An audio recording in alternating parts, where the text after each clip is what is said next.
আজ সকালে মায়ের সাথে চলে গেলাম আমাদের বাড়ির কাছে ত্রিবেণী গঙ্গায়। আর যেই মন্দিরটাতে এসেছি এটা ত্রিবেণী ছাউতলা কালীবাড়ি নামেই পরিচিত। এখানে এসে গঙ্গা স্নান করে সূর্যদেবকে প্রণাম করছি।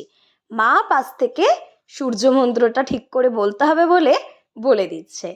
তারপর চলে এলাম মহাদেবকে পুজো দিতে। ভালো করে মহাদেবকে ঘি মাখিয়ে দুধ গঙ্গা জল দিয়ে পুজো দিয়ে ধূপ মোমবাতি ধরিয়ে মা এখানে পুজো দেবে বলে চলে এলাম। তারপর মা পুজো দিচ্ছে ওদিকে, আমি আশপাশটা একটু ঘুরে দেখছি আর ছোট ছোট ভিডিও ক্যাপচার করছি।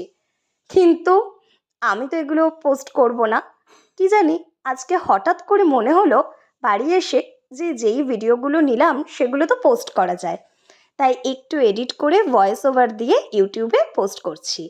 যদি ভালো লাগে তোমরা লাইক অ্যান্ড সাবস্ক্রাইব করে দিও। জানি ভিডিওটা পারফেক্ট নয়, তবুও মহাদেবের নাম নিয়ে পোস্ট করছি।